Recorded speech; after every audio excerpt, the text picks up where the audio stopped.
السلام علیکم ورحمۃ اللہ وبرکاتہ۔ دوستو، امید کرتا ہوں آپ لوگ خیریت سے ہوں گے۔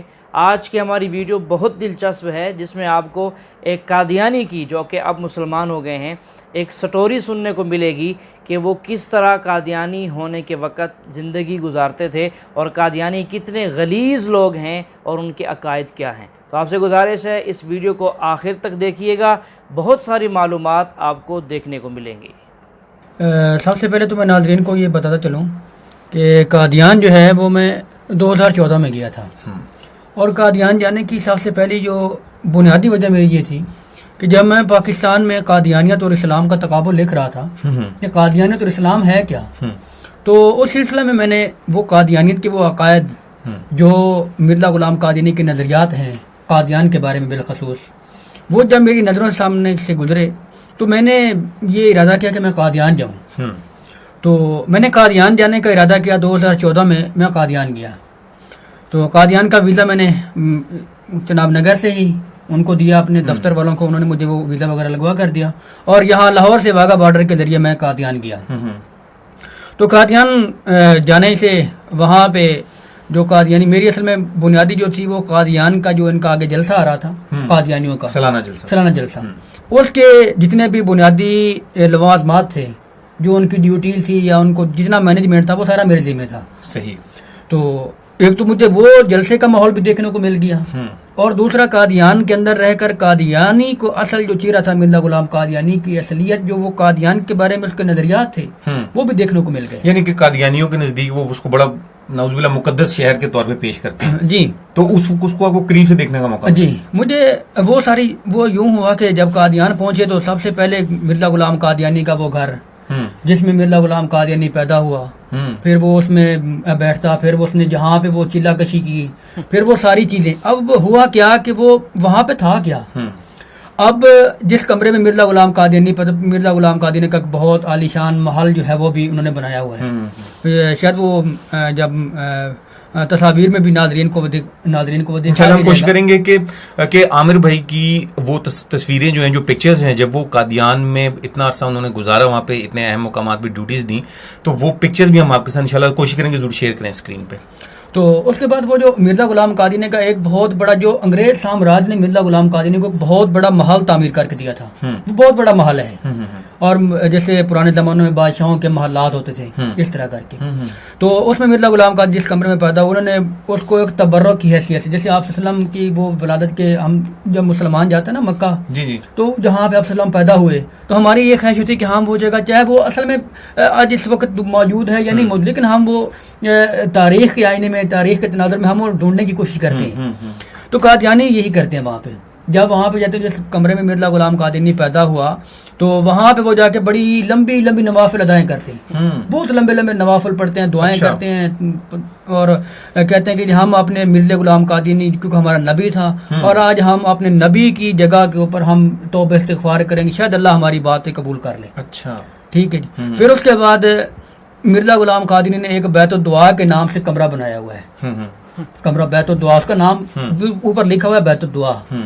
اب مرزا غلام قادیانی اس میں بیٹھ کر جو اس کو یہ جو لاش کی طرف سے الہامات ہوتے تھے، ٹھیک ہے، شیطانی الہام، شیطانی خوابیں، اور وہ ننگی عورتیں نہاتی، اسی کمرے میں آج کمرہ موجود ہے۔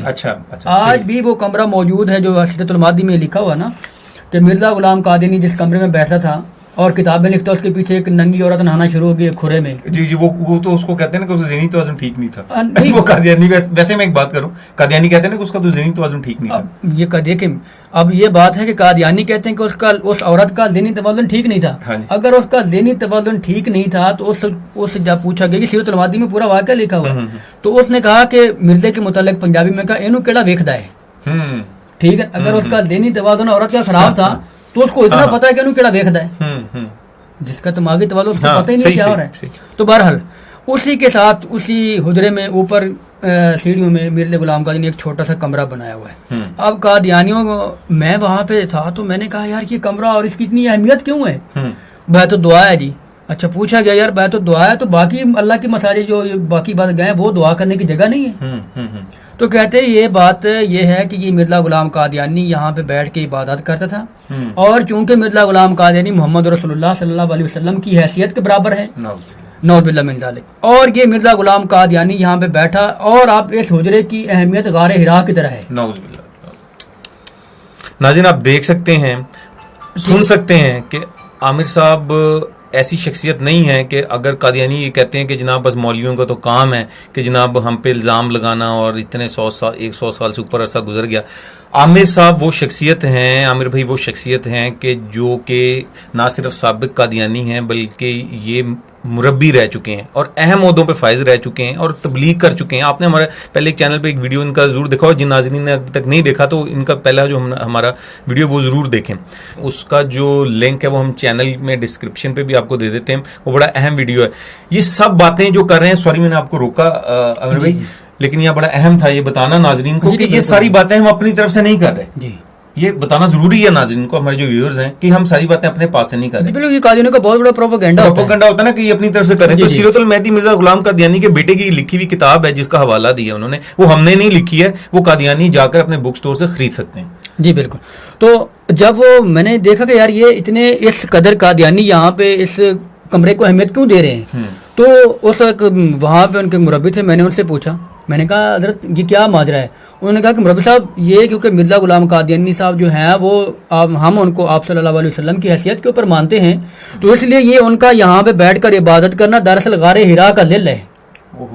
ٹھیک ہے. اب میں کیونکہ وہاں پہ ایک اسلام کی جستجو میں گیا ہوا تھا, اسلام کو دیکھو یار, یہ جو قادیانیت کے اوپر مسلمانوں کی طرف سے اعتراضات لگائے جاتے ہیں, مسلمانوں کی طرف سے یہ کہا جاتا ہے کہ مرزا قادیانی ایسے ہیں, مرزا صاحب ایسے تھے, وہ ساری چیزیں جب میں نے وہاں پہ دیکھی نا, تو وہ میرے ایک اندر سے ایک عجیب سی کیفیت اٹھنا شروع ہو گئی کہ یار یہ جس طرف ہمیں لے جایا جا رہا ہے, یار یہ اسلام تو نہیں ہے.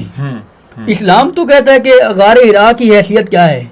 ٹھیک ہے, ویسا تو ہو ہی نہیں سکتا کوئی. وہی نا, اسلام نے تو دنیا کے اوپر اسلام نے مکہ کو جو اہمیت دی, مدینہ کو اہمیت دی, غار ہرا کو اہمیت دی. تو اب 2 پوائنٹ میں نے نوٹ کر لیے. ایک تو مرزا کی پیدائش کا, جہاں پیدا ہوا. دوسرا غار ہرا میرے سامنے آ گئے کہ یہاں غار ہرا بھی موجود ہے. اب جلسے کے دن قریب آ گئے, قادیان کا جلسہ 26 دسمبر کو سٹارٹ ہو گیا, لوگ وہاں پہ آنا شروع ہو گئے. اب جب لوگ قادیان کے جلسے کے اوپر آنا شروع ہوئے تو اب میں نے, اب وہ میرے ذہن میں جو میں نے پڑھا ہوا تھا عنایت کمالات اسلام میں, مرزا صاحب نے کہا ہے کہ حج جو ہے وہ اصل جو حج کے مفہوم ہے, جو اصل حج کرنے کے بعد جو اس کے مقصود و مطلوب ہوا کرتے ہیں, وہ مکہ میں لوگ نفلی حج کرنے کو جاتے ہیں. اب مکہ کا حج جو ہے وہ ذلی طور پہ منسوخ ہو چکا ہے. اب اصل حج جو ہے وہ قادیان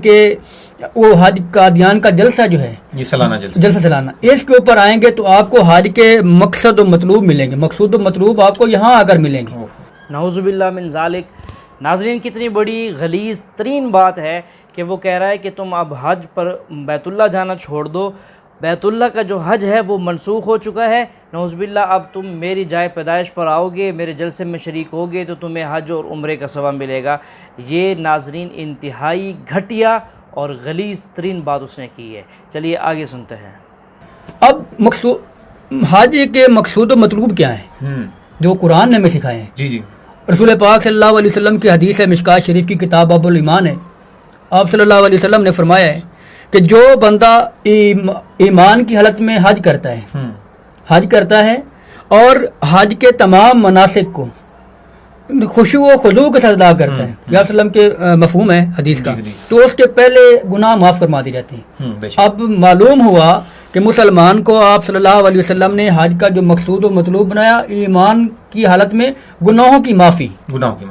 اب اس کا نتیجہ یہ ہوا.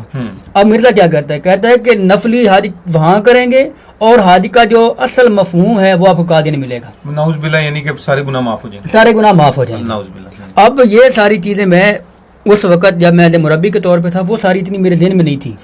اچھا, اب جو جلسہ سالانہ سٹارٹ ہوا تو جلسے سالانہ قادیان کا جو جلسہ تھا اس کا سب لوگ وہاں پہ مختلف ممالک سے آنا جمع ہو گئے. قادیان میں 10,000 کے قریب پاکستان سے بھی گئے ہوئے تھے قادیان. تو وہاں پہ انہوں نے نا وہ مناسک ادا کرنا شروع کر دیے. اچھا, اب کیونکہ میری ڈیوٹی تھی جو بھی قادیان کے جلسہ میں لوگ آ رہے تھے ان کو ویلکم کرنا, اور ان کو ویلکم کر کے پھر ان کو ان کی رہائش گاہوں تک پہنچانا. یہ میری ذمہ داری تھی. تو میرے ساتھ اور بھی میرے معاون تھے. تو ان کو جب ریسیو کیا تو انہوں نے جب وہاں ان کو اتارا گیا تو انہوں نے سب سے پہلے قادیان جب بس سے اترے، بالخصوص میری پاکستان کے اوپر ڈیوٹی تھی جو پاکستان سے قافلے جا رہے تھے. تو جب ان کو اتارا تو انہوں نے جیسے حج کرنے کے لیے جاتے ہیں نا مکہ اور مدینہ کے لیے، تو ہم مسلمان احرام باندھتے ہیں یا وہ احرام کی حالت میں ہوتے ہیں، تو وہ قادیان وہاں پہ تو نفل ادا کرتے ہیں سب سے اترنے سے پہلے. وہ ان کی نیت حج ہے، جس کو جیسے ہم نیت کرتے ہیں یہ ظاہری طور پہ احرام باندھتے ہیں، وہ وہاں پہ اترنے کے بعد نعرہ تکبیر لگاتے ہیں اور مرزا غلام قادیانی کی جے کا نعرہ لگاتے ہیں. ٹھیک ہے. اور اس کے بعد پھر وہ 2 نوافل پڑھ کے وہاں پہ حج کا مناسک ادا کرنے کا نیت کرتے ہیں. اچھا وہ جب اب میں وہ تیسری چیز میرے سامنے آ گئی کہ یار یہ واقعی اب میں یہ چیز سمجھ رہا تھا کہ اب علماء کی طرف سے مرزا صاحب کی طرف سے اوپر یہ اعتراضات ہیں، مرزا غلام قادیانی کرشن صاحب کے اوپر جو اعتراضات ہیں کہ مسلمان کہتے ہیں کہ مرزا صاحب نے اس کو حج اور عمرے کا مقام دے رکھا ہے. اب وہ ساری چیزیں میں تجربے دیکھ رہا تھا، یعنی آپ کے سامنے، یعنی کہ وہ ساری چیزیں آنکھوں کے سامنے آ گئی جی.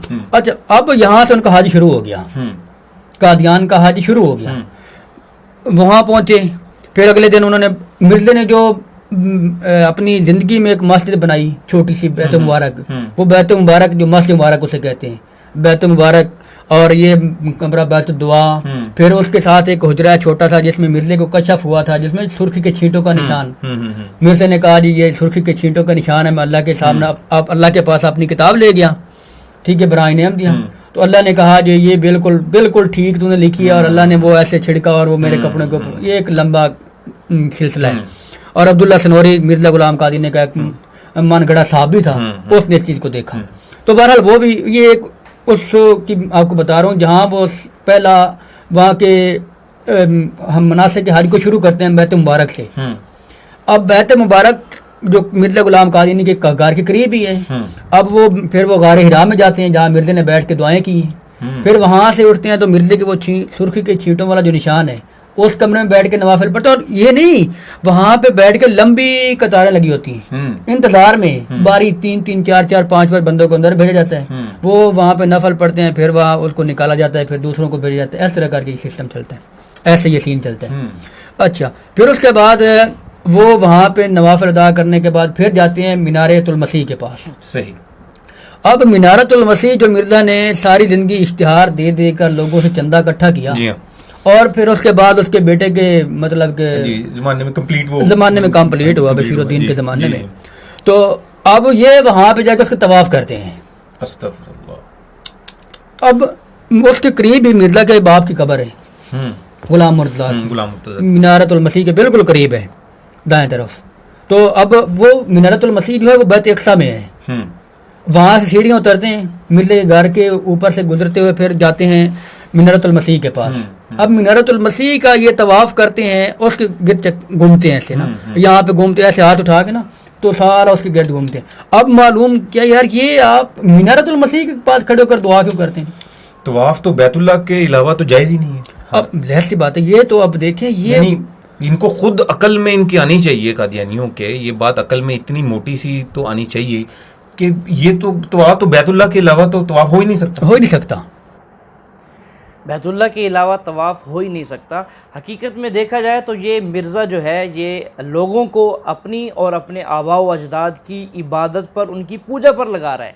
جس جگہ بیت اللہ بنایا ہوا ہے اس نے، نعوذ باللہ مصنوعی جو چیز بنائی ہوئی ہے، وہاں پر طواف کیا جاتا ہے.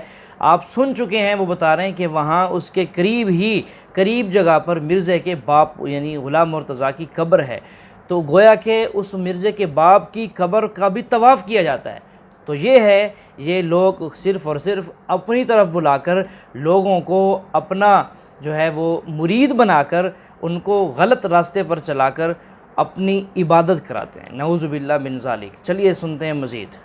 اب یہ وہاں پہ انہوں نے وہ مینارۃ المسیح کا طواف اس کے گرد گھومتے ہیں. جب پوچھا یار مینارۃ المسیح کے گرد کیوں گھومتے ہو بھائی؟ آخر گھومنے کی وجہ کیونکہ میں ریسرچر کے طور پر اب جو چیز میں دیکھتا میں اس کے اوپر سوال کرتا ہے، کیونکہ میرے دل میں پاکستان سے یہ شمع جل چکی تھی کہ قادیانت حقیقی اسلام نہیں ہے، ہمیں کسی اور طرف لے جایا جا رہا ہے. میں نے پھر وہ قادیان وہ جا کر جب وہ طواف ان کو کرتے دیکھا، میں نے پوچھا یار یہ کیوں آپ ایسا کرتے ہیں؟ کہتے جی طواف ہم اس لیے ایسا اس کو کرتے ہیں کیونکہ آپ صلی اللہ علیہ وسلم کی حدیث کے مطابق منارۃ المسیح کے اوپر ایک مینار کے اوپر دمشق کی مشرقی جانے کی ایک مینار ہونا تھا جی، جس کے اوپر عیسیٰ علیہ السلام نزول کرنا تھا، اور مرزا نے ظاہری طور پہ اس کو جناب بنایا ہے، تو یہ ایک مقدس حیثیت ہے اور اس لیے ہم اس کا طواف کرتے ہیں۔ اچھا ویسے منیر بھائی منارۃ المسیح کے اوپر ہم ایک پورا ویڈیو کریں گے تاکہ جن ناظرین کو منارۃ المسیح سے متعلق نہیں پتا تو تاکہ ہم ان کو بھی بتا دیں کہ یہ مرزا قادیانی نے، جیسا کہ احادیث میں آیا ہے کہ حضرت عیسیٰ علیہ السلام جب نزول ہوگا تو وہ دمشق کی جامع مسجد میں اس کا مینار ہوگا اور وہاں پر نزول کریں گے۔ تو قادیانیوں نے کیا کیا کہ وہ منارۃ المسیح تو دمشق میں شام میں ہونا تھا، لیکن مرزا قادیانی نے جیسا کہ منیر بھائی نے بتایا ساری زندگی پیسے جوڑے اور تاکہ میں یہاں پہ میں بھی ایک جعلی مینار کھڑا کر دوں قادیان میں، تو وہ اس کی پیسے اور چندے لے کے کھاتا رہا اور اس کی زندگی میں پورا بھی نہیں ہوا، اور اس کے بیٹے کی زندگی میں پھر آخرکار انہوں نے خود اپنے ہاتھ سے بنا کے اس کو جناب منارۃ المسیح بنا دیا۔ اس کی ڈیٹیل میں ہم انشاءاللہ ویڈیو ایک کمپلیٹ کریں گے۔ جی ضرور انشاءاللہ۔ تو حضرت اس کے بعد نا منارۃ المسیح کے گرد مجھے چکر لگانے کے معلوم ہو گیا کہ یار یہ چکر کیوں لگاتے ہیں۔ اچھا اس کے بعد پھر یہ وہاں سے چکر لگانے کے بعد پھر جاتے ہیں مرزا کی قبر پہ۔ اچھا، ان کے پہلا مناسک وہاں سے شروع ہوا، جہاں سے اترے، پھر یہ اگر میں بھولی نہ تو فورتھ نمبر آ گیا۔ جی 4 نمبر آ گیا۔ پھر جاتے ہیں مرزا کی قبر پہ۔ مرزا کی قبر کیونکہ مرزا نے وہ جو بہشتی مقبرہ بنایا اور وہ سارا سلسلہ، پھر اس کے بعد اس کا ایک چھوٹا سا باغ اس نے بنایا جس میں وہ اس نے اپنی ازواج کو بھی ٹھہرایا، نصرت جہاں لوگوں کو۔ تو وہاں پہ جا کے مرزا کی قبر کے اوپر یہ بڑی تضرع کے ساتھ عاجزی کرتے ہیں، پھر مرزا کی قبر کو سجدہ بھی کرتے ہیں۔ بہت سے قادیانی ایسے ہیں جو کہ مرزا کی قبر یعنی کہ قبر کے قریب تو نہیں جانے دیتے، جنگلہ لگایا ہوا آگے سے، چار دیواری نہیں، ویسے جنگلہ لگا ہوا ہے۔ اب بہت سے قادیانی جو ہے وہ جیسے سجدہ کرتے ہیں۔ جب پوچھا گیا سجدہ کیوں کرتے ہیں؟ اللہ کے نبی کی قبر ہے، اللہ کے نبی آپ صلی اللہ علیہ وسلم تو فرماتے ہیں کہ تم میری قبر، میری جو مرکز ہے، میری آرام گاہ ہے، آپ اس کو ایسا نہ کرو۔ بے شک حدیث میں آئے، حدیث ہے، یہ حدیث کا مفہوم ہے۔ تو مرزا کہتا ہے جی، مرزا کے ماننے والے وہاں پہ جو اس کو اتنا کر رہے ہیں جی، ٹھیک ہے۔ اچھا پھر وہاں سے ہونے کے بعد پھر یہ جاتے ہیں جلسہ گاہ، یہ ایک دن کا عمل ہو گیا ان کا۔ یہ انہوں نے صبح سے لے کے صبح فجر کی نماز کے بعد سے لے کے انہوں نے یہ 10 بجے تک یہ سارے عمل کرنے ہوتے ہیں۔ 10 بجے کے بعد پھر انہوں نے جانا ہوتا ہے جلسہ گاہ۔ یہ بہت بڑا ایک جو انہوں نے خریدی ہوئی کافی بڑی جگہ ہے، وہاں پہ جس کے ٹینٹ کیمپ لگا جلسے کا تمام کیا ہوتا ہے، وہاں پہ جلسہ گزارتے ہیں۔ پھر ظہر اثر کی نماز جمع کر کے پڑھتے ہیں وہاں پہ۔ پھر ظہر اثر کی نماز جمع کرنے کے بعد پھر یہ مغرب کو وہ اثر سے تھوڑا سا پہلے وہ نشست برخاست ہوتی ہے، جو ان کے تقاریر وغیرہ ہوتی ہیں۔ پھر اس کے بعد پھر جاتے ہیں مرزا کی قبر پہ، پھر مرزا کی قبر پہ جاتے ہیں۔ پھر مرزا کی قبر سے ہوتے ہوئے پھر یہ لوگ بیت الدعا میں جاتے ہیں۔ بیت الدعا میں پھر مغرب عشاء کی نمازیں پڑھنے کے بعد پھر یہ اپنے واپس چلے جاتے ہیں۔ پھر اگلے دن یہ 10 بجے سے پہلے مراحل کرتے کرتے پھر یہ چلے جاتے ہیں مرزا کے گھر سے لے کے جو ریلوے اسٹیشن ہے قادیان کا، کیونکہ مرزا وہاں اپنے گھر سے لے کے ریلوے اسٹیشن تک وہ واک کرتا تھا۔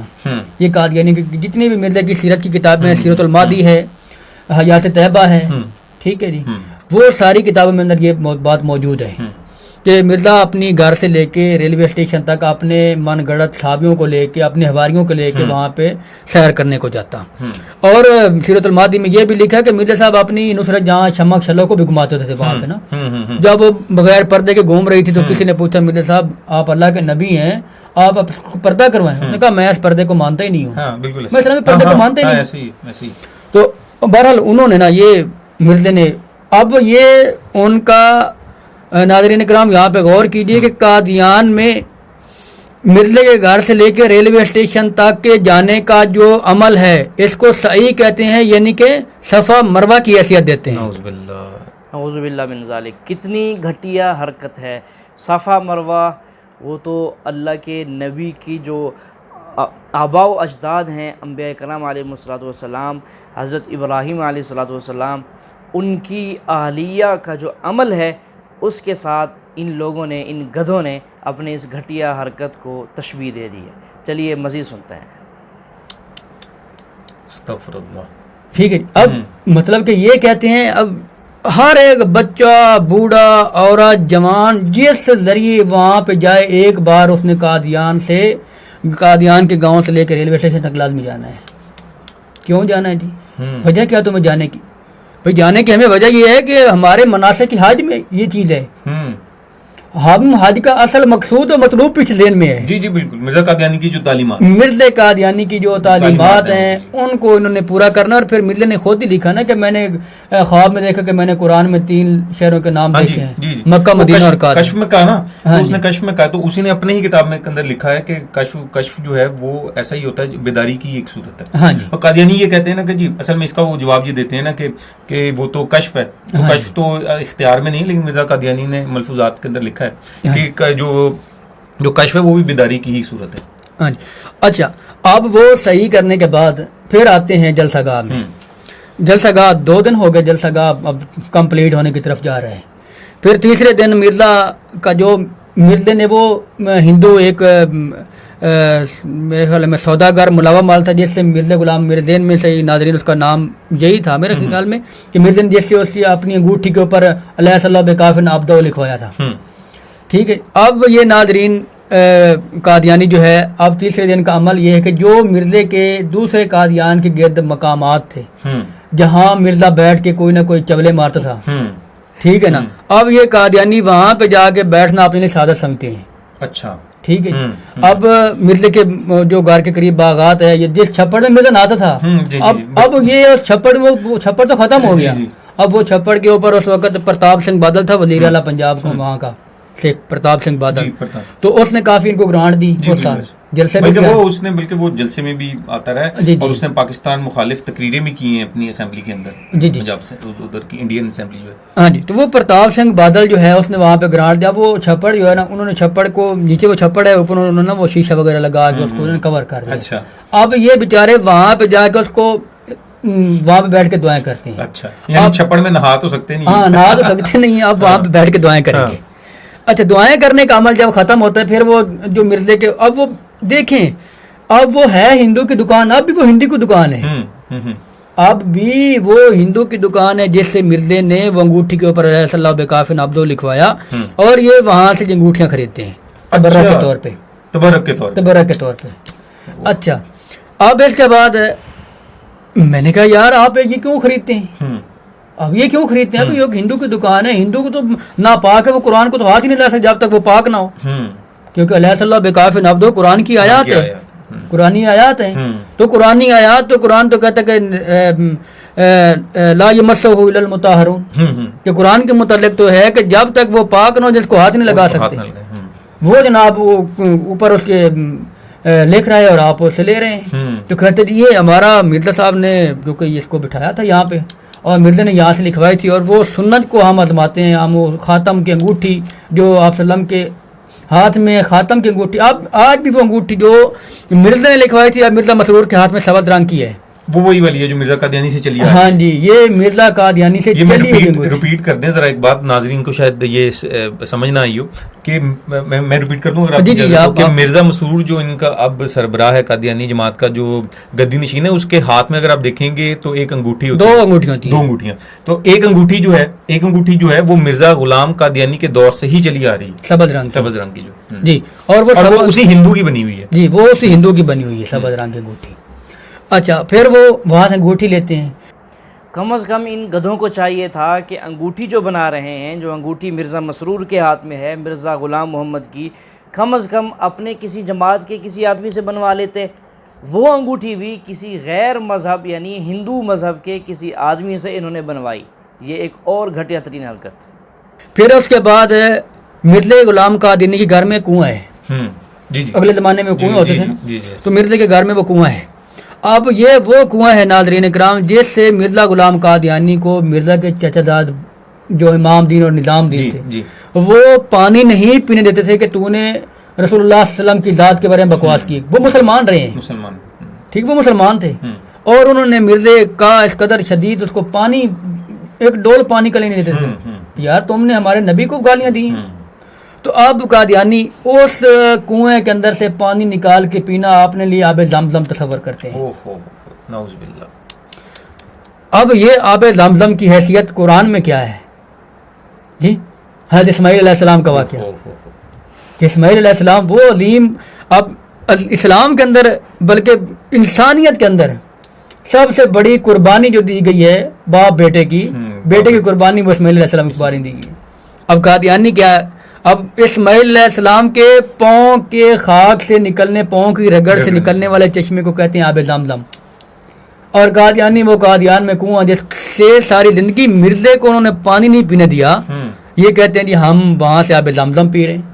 اب یہ قادیانی جب کا جلسہ ختم ہونے کے بعد یہ اب وہاں سے تبرکات لیتے ہیں. اب جیسے ہماری کوشش ہوتی ہے جب ہم مکہ مدینہ میں جاتے تو ہماری کوشش ہوتی ہے کہ ہم وہاں سے کچھ چیزیں ایسی لے کر آئیں جو آپ صلی اللہ علیہ وسلم کی تسبیح لے کے آنا، جائے نماز لے کے آنا، آب زمزم لے کے آنا، شہر سے مناسبت کی وجہ سے اور تعلق عقیدہ ہے نا جی.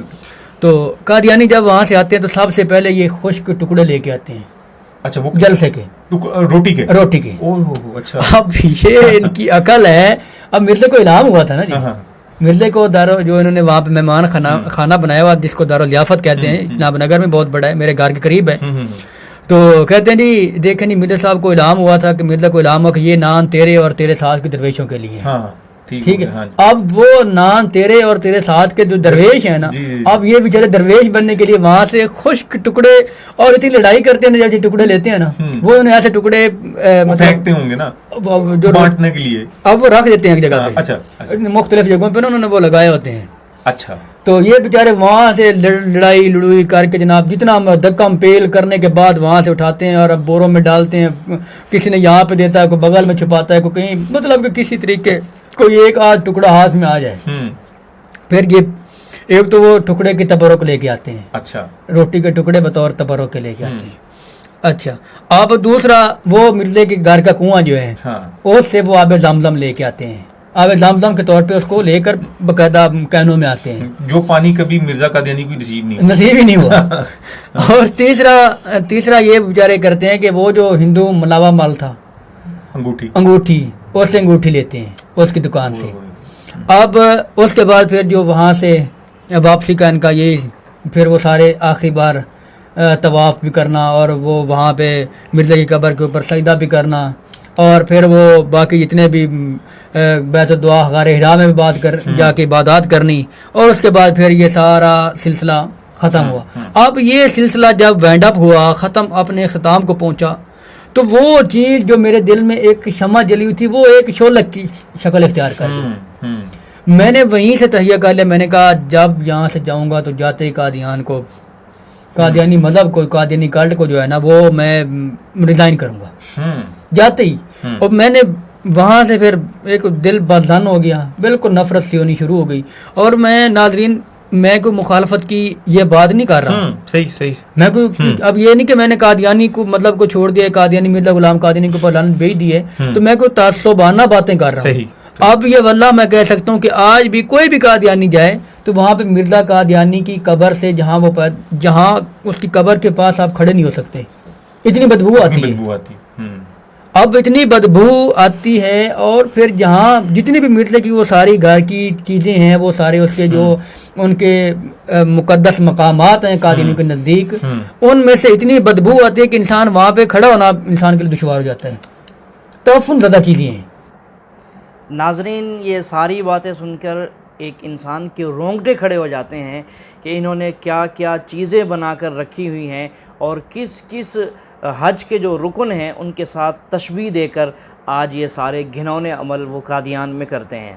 اور سب سے گھنونی بات جو ہے اس وقت ان کی جو بتا رہے ہیں بھائی عامر صاحب کہ وہاں پر جتنے انہوں نے ارکان بنا رکھے ہیں وہاں ادا کیے جاتے ہیں، وہاں تعفن سے زیادہ تعفن ہے، بدبو ہے، ایک مردار جانور سے بھی زیادہ بدبو ہے. اس کی قبر سے بھی آ رہی ہے اور جہاں اس کا گھر تھا وہاں سے بھی آ رہی ہے، جہاں جہاں وہ رہتے ہیں اور جہاں جہاں وہ ارکان ادا کرتے ہیں ہر جگہ پر بدبو ہی بدبو ہے.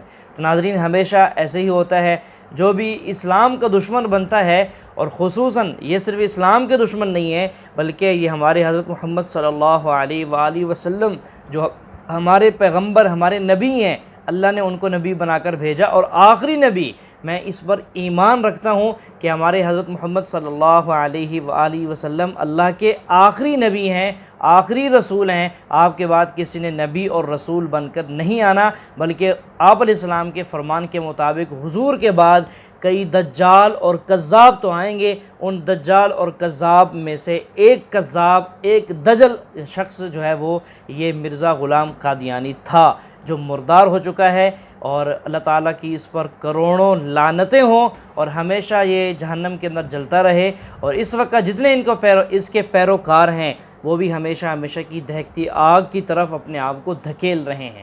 تو ناظرین اس عامر بھائی کو اللہ تعالیٰ جو ہے اپنے اسلام پر ثابت قدم رکھے، انہوں نے ہمت سے کام لیا، اپنے اس چنگاری کو بجھنے نہیں دیا، اس چنگاری کو انہوں نے شعلے میں تبدیل کیا، اور شعلے سے ایمان کے شعلے میں تبدیل کر لیا۔ اللہ تعالیٰ ان کو جو ہے ہمیشہ مسلمان بنائے رکھے، ایمان کی حالت پر ہی موت آئے۔ جتنے قادیانی لوگ ہیں ان کے لیے دعائیں ہی کر سکتے ہیں، اللہ تعالیٰ ان کے عقل سے پردے کو ہٹا دے، سمجھ بوجھ عطا کر دے، تاکہ ان کی آخرت بن جائے، آخرت میں بڑی عذاب سے بچ جائیں۔ اور یہ بڑی مصیبت جو اس وقت پوری امت مسلمہ کے اندر یہ قادیانی مذہب کی ہے، اس کا ایک گندا اثر ہے، اس سے بھی سارے کے سارے مسلمان پاک ہو جائیں۔ تو ناظرین آج کی ہماری ویڈیو یہ کافی معلوماتی تھی، آپ نے سب کچھ دیکھا، ان کے حج کی تفصیلی ڈیٹیل بھائی عامر نے بتا دی ہے کہ کس طرح وہ حج کرتے ہیں، نعوذ باللہ من ذالک۔ تو آپ کو کیسی لگی آپ نے کمنٹ کر کے ضرور بتانا ہے، اور آپ کو قادیانی مذہب کا جو تعفن ہے، اس کی خباثت، اس کے بارے میں کیا اثر رکھتے ہیں وہ ضرور بتائیے گا، اور ہمارے چینل کو سبسکرائب بھی لازمی کر دیجیے گا۔